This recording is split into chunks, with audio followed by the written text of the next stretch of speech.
Hey, it's March of 2023, and we're about to see the new Dungeons and Dragons movie, Honor Among Thieves. Well, what about 2000's Dungeons and Dragons?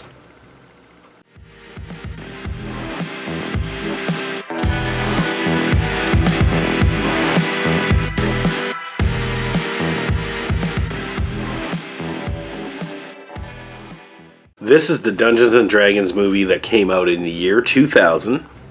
And of course, I'm not the first one to review this. Like, everybody's jumping on Dungeons and Dragons again all of a sudden. I have been playing D&D since this came out.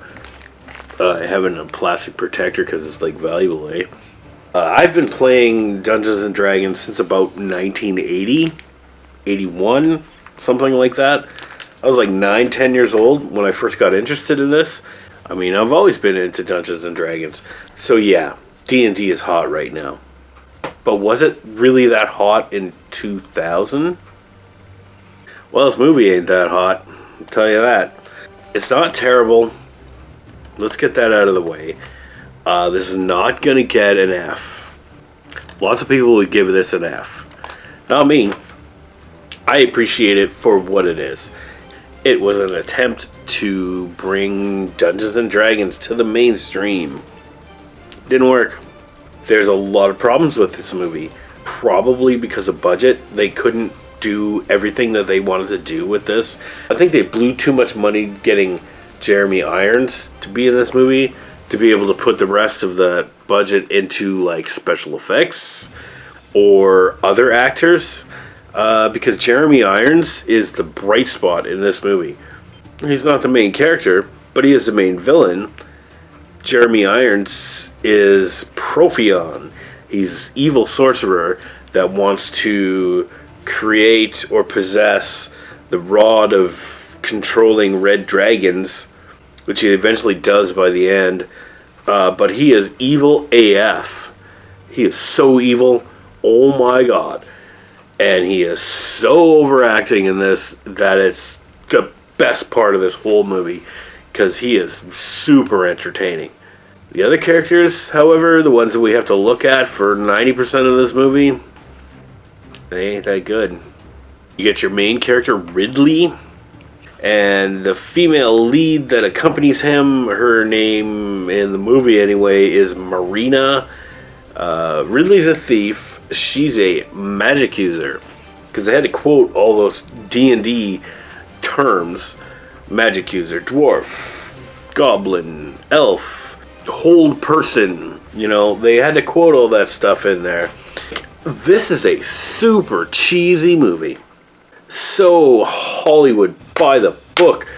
Fantasy, adventure, action kind of movie. And they just plugged in the Dungeons and Dragons elements in it.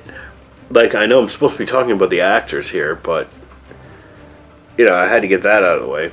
Speaking of the actors, Marlon Wayans as Snails in this. Oh my god. You thought Jar Jar Binks in 1999 in The Phantom Menace didn't quite fit with the Star Wars thing? Well, Marlon Wayans as Snails, he just don't fit with the Dungeons and Dragons thing. He would have been funnier in like an action comedy, something that takes place in the real world and all that. But, you know, meanwhile they're throwing all this stuff at us to try and make us get into this fantasy, Lord of the Rings-ish kind of scenario. And you got a guy busting jokes like this is like modern day Los Angeles or something like that. Marlon Wayans, like, dude, that was a major minus for this movie. I don't hate the guy. I don't know. He was supposed to make me laugh, and he did not make me laugh. But they did what they could. This is the year 2000. This was 23 years ago, man. They're going to make the same mistakes in 2023 in this Honor Among Thieves, the Chris Pine movie that's coming out right away. Well, maybe not the same mistakes. There's going to be a bunch of humor in there that's kind of like timely for 2023, But in 2050, we're going to look back at this movie and go, oh my god, what the fuck? Yes, I guarantee in 2050, people will still be playing Dungeons and Dragons. And you can take that to the bank. But don't try and sue me, because I'll be long dead by then. So, yeah, like I said, the Jeremy Irons is great. Other actors are terrible. There's a guy that plays a dwarf in there. There's like a elf lady in there. I don't know, the characters are like so generic, and they're just like, I'm the elf of this situation. You know what an elf is, right? And this lady isn't exactly an elf. And that dwarf is exactly a dwarf. Okay, fine, whatever. Not everybody got it in the year 2000. But I guess I did. You know, I'm not gonna lie. This is like the 4th or 5th time I've seen this movie. There's something about it that really just entertains the shit out of me, and I'm not sure what it is. I bet you thought I was going to trash this whole movie, but no, I'm not going to.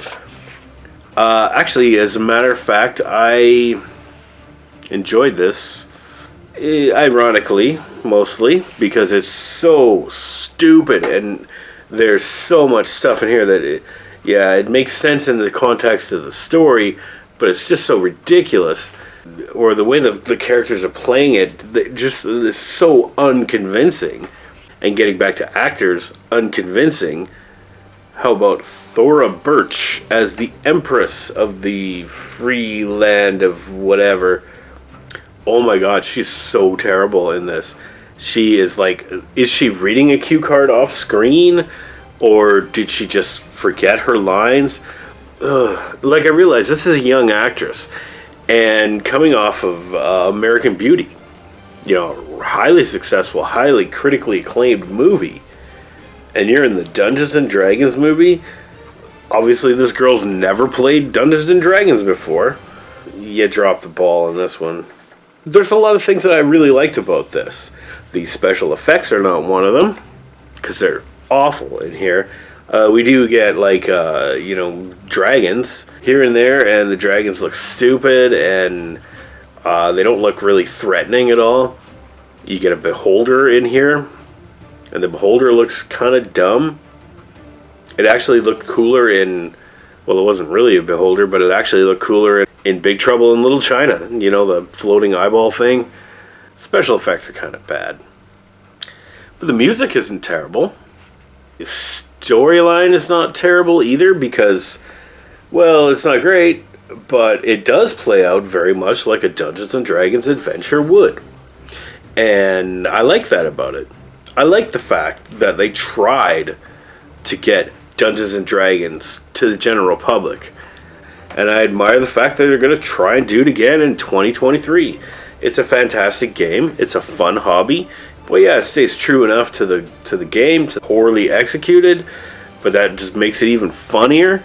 Ironically, I enjoyed Dungeons and Dragons 2000 quite a bit.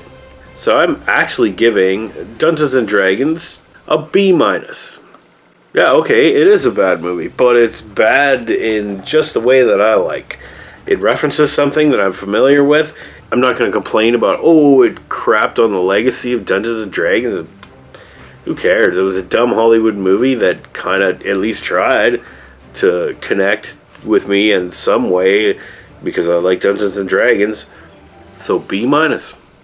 And once again, I know I'm not the first one, probably this week, to be reviewing this movie before or the Honor Among Thieves comes out. But hey, man, whatever. That movie is actually kind of like controversial. Like, people don't want to go see the movie. They want to boycott the movie because they don't like what's going on with the company, with Wizards of the Coast that produces Dungeons and Dragons. I don't see what that's going to accomplish. If you're interested in it, if it looks like a good movie, or if it looks like something that would entertain you, go see it. If not, don't go see it. But don't railroad a bunch of other people into feeling bad because they went to go see something and didn't boycott it because you believe that the company making these things is too greedy. Politics, man, really? Anyway, I haven't been paying too much attention to all the controversy, but I think it's all a bunch of dumb crap. If you like D&D, go buy a D&D book. If you want to go see a D&D movie, go see this new one. Or watch this one. I mean, it's stupid, but we're talking about a fantasy role-playing game here. Come to your senses, man.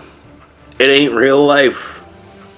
Anyway, sorry for the rant there, but I do feel kind of strongly about D&D. You know, I take from it what I like, and it's entertained me for years and years and years, including this movie, which gets a B-. So that's the point of the video. So Dungeons & Dragons 2000 B-. Have a good one, everybody.